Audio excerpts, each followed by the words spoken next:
오늘 세례의식을 진행했습니다. 세례라는 것은 이제 하나님만 섬기고 또 그리스도만 믿기로 작정하는, 그리고 고백하는 그런 시간입니다. 이제는 다른 신들을 버리고 오직 한 분만 믿겠다고 하는 겁니다.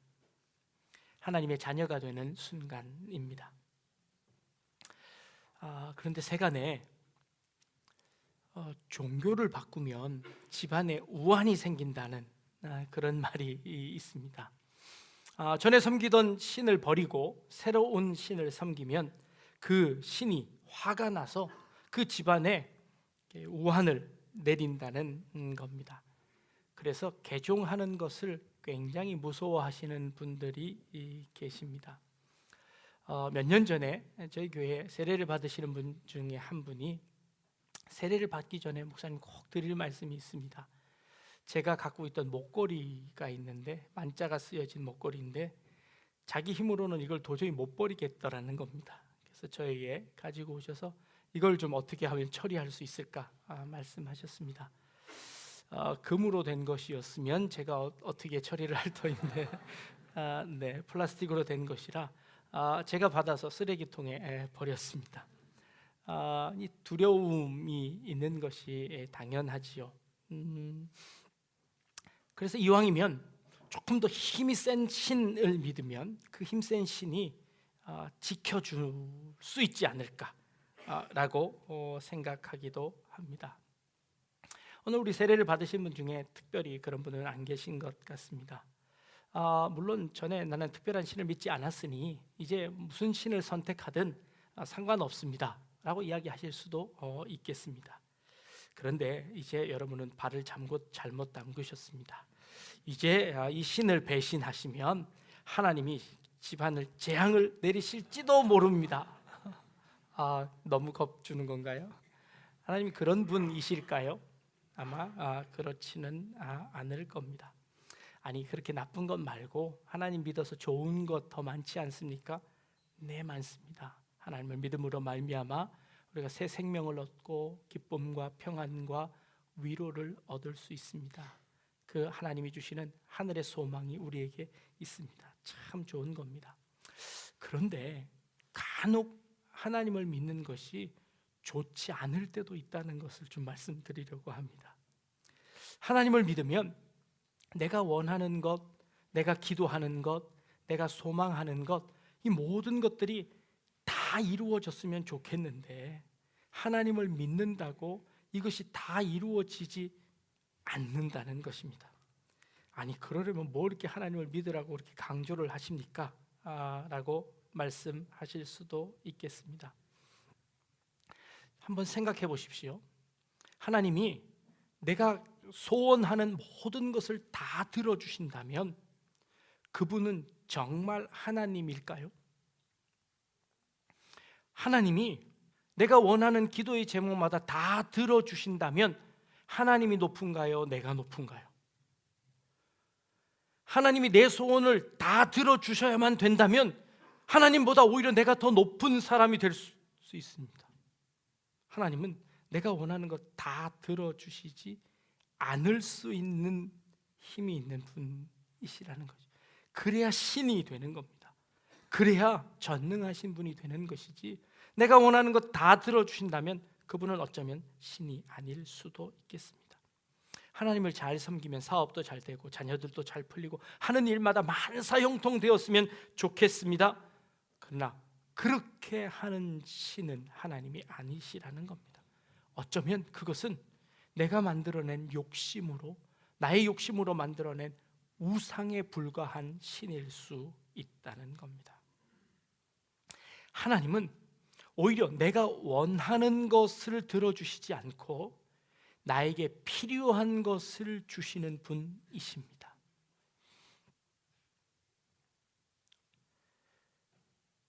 배가 아파서 병원에 갑니다.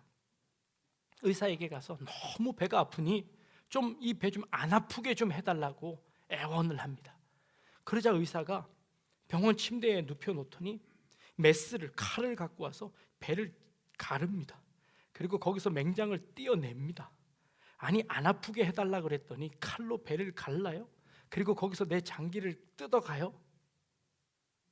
그런데 그것이 나를 안 아프게 하는 것이었습니다. 심지어는 하나도 안 아픈 사람을 불러다가 우리 몸속에 아주 나쁜 균을 주사를 넣습니다. 뭐라고 하는 건가요?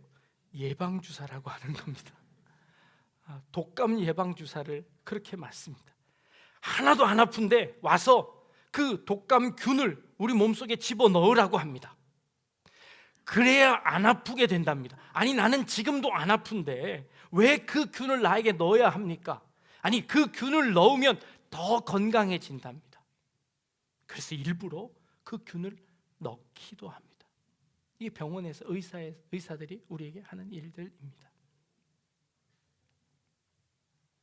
하나님께서 우리를 위하여서 그런 일들을 하십니다. 우리를 고치기 위해서 우리의 팔을 잘라내기도 하시고 우리를 살리기 위해서 우리의 배를 갈라내시기도 하십니다. 전혀 문제가 없어 보이는 사람에게 하나님께서 고난과 시련을 주셔서 더 큰 고난을 이겨낼 수 있는 믿음을 갖도록 만드시기도 합니다. 하나님께서 우리에게 하시는 일입니다. 그래서 때로 그 하나님이 두렵기도 하고 미워지기도 하고 그 하나님을 원망하게도 되는 것이 바로 신앙입니다. 그 하나님의 뜻을 알지 못할 때는 그 하나님을 원망할 수밖에 없습니다. 그러나 하나님은 그 원망을 다 감내하시면서도 우리를 살려내기를 원하시는 겁니다. 지금 이스라엘 백성들은 애굽 땅을 떠난 지 약 한 2년 정도 되어집니다. 시내산에서 1년 동안 머물렀고요. 그곳에서 하나님의 말씀을 다 듣고 이제 가나안 땅을 향하여 갑니다. 가데스 바네아라는 곳쯤 도착해서 하나님이 약속하신 그 가나안 땅을 얼마 두지 않고 있습니다. 그곳에서 이스라엘 백성들이 두려움이 생겼습니다. 그래서 그 가나안 땅, 하나님이 주시고자 한 약속한 그 가나안 땅을 정탐하려고 정탐꾼을 보냈습니다. 정탐꾼들이 보고 와서 하는 보고입니다. 그 땅이 참 좋기는 하더이다. 그런데 그 땅에 사는 사람들이 아주 키가 크고 아주 힘이 세고 그들이 쌓은 성벽은 하늘을 닿을 것 같습니다. 그래서 감히 우리가 그 성을 들어가서 차지할 수 없을 것 같습니다 라고 이야기합니다. 우리는 그럴 만한 능력이 없습니다. 우리는 그럴 만한 재능이 없습니다.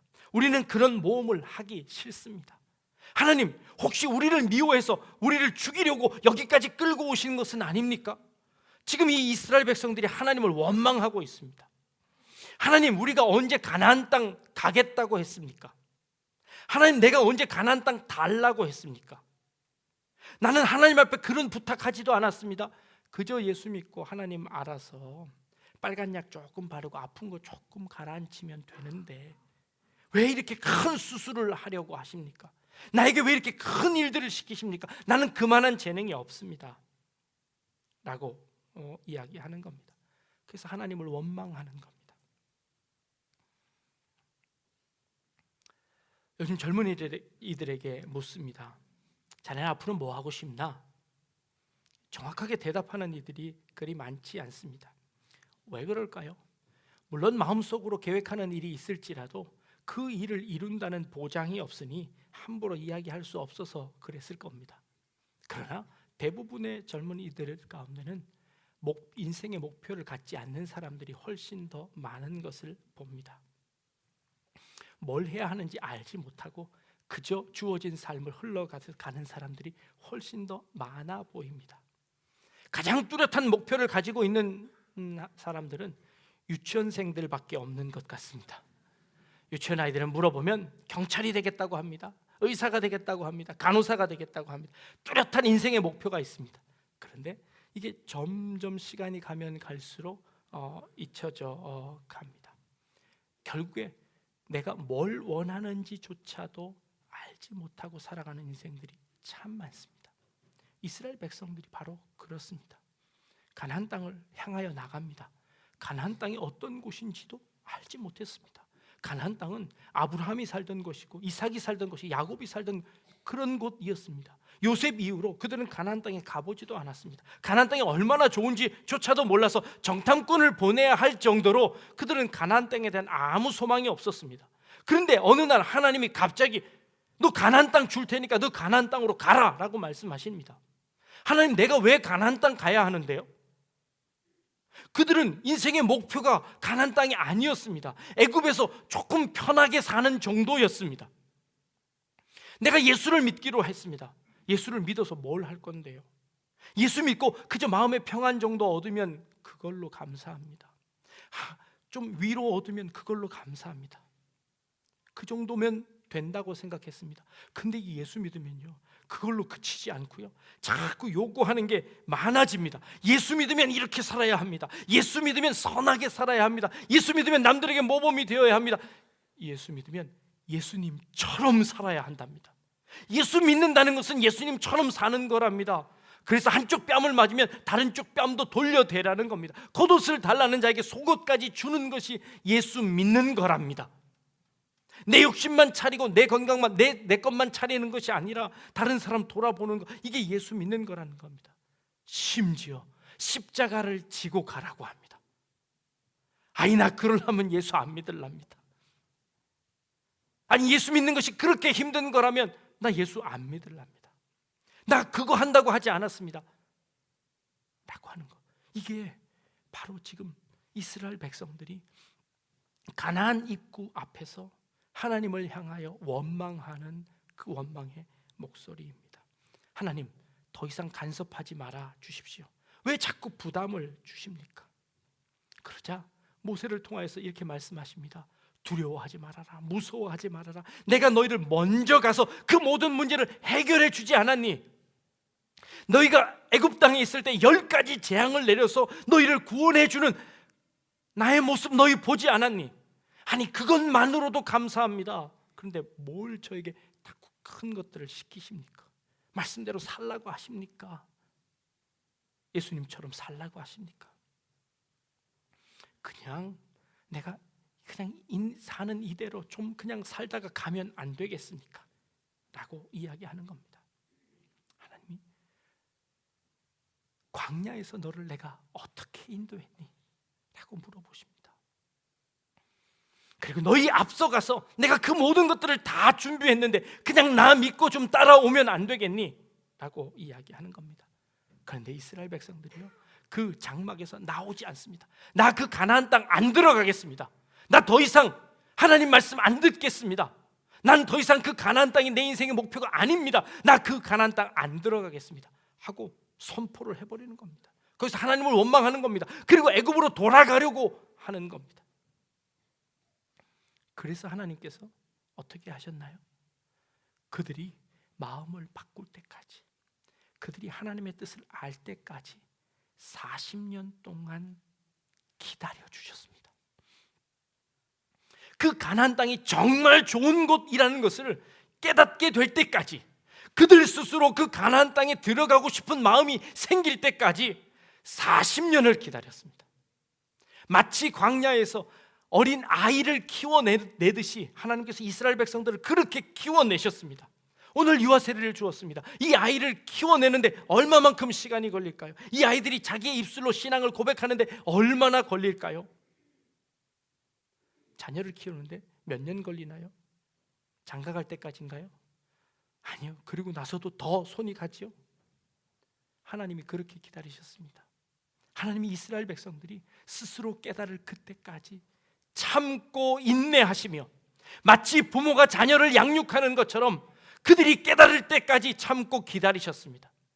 그래서 그들이 스스로 우리 가나안 땅이 우리 인생의 목표입니다. 그 가나안 땅으로 들어가고 싶습니다. 우리를 가나안 땅으로 인도해 주십시오 라고 이야기할 그때까지 하나님이 참고 기다리셨습니다.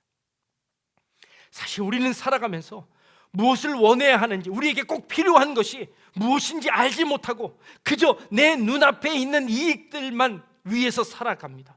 그저 조금 아프지 않게 해주시고, 이제 조금 사는데 불편함 없게 해주시고, 그러면 그것으로 모든 것이 다 끝나고 그것 해결해 주시는 신이 참 신이라고 믿고 살았습니다. 그러나 그것이 아니라 우리에게 꼭 필요한 것, 우리에게 없어서는 안 될 것, 우리가 천국에 들어가서 저 천국을 소망하고 저 천국을 소유할 수 있는 그날까지 하나님께서 참고 기다리시고 우리를 훈련시키시고 우리를 깨닫게 하시고 우리를 인내하시며 우리를 양육해 주셨습니다. 그래서 우리는 그 가나안 땅을 소망하게 되었습니다. 이제 세례를 받으시는 분들 이제 각오하셔야 합니다. 벌써부터 겁을 드리는데 그러나 하나님께서 먼저 가셔서 우리를 기다리고 계십니다.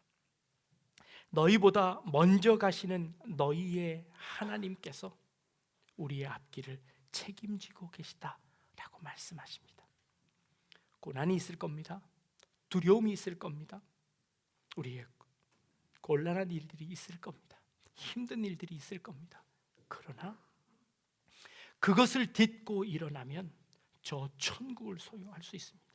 그것을 딛고 일어나면 하나님의 그 큰 영광을 소유할 수 있습니다. 하나님의 그 큰 은혜를 누릴 수 있습니다. 먼저 가서 기다리고 계시는 그 하나님을 믿고 이제 여러분들의 모든 인생들을 하나님께 맡길 수 있는 그런 우리 성도님들 다 되실 수 있기를 주님의 이름으로 축복합니다. 이것이 우리의 큰 은혜입니다. 함께 기도하시겠습니다. 우리보다 먼저 가서 기다리시는 하나님의 은혜를 저희들이 오늘 말씀을 통하여 확인합니다. 우리에게 무엇이 필요한지, 우리에게 무엇이 있어야 하는지 그것조차도 알지 못하고 구했던 우리들이지만, 그러나 하나님께서 인내하심으로 참고 기다리셔서 우리를 완성해 나가시는 그 하나님의 놀라운 섭리를 저희들이 깨닫게 하시고 그 하나님의 은혜에 감사하는 우리 인생, 우리 삶이 되게 하여 주옵소서. 감사드리며 예수님의 이름으로 기도합니다. 아멘.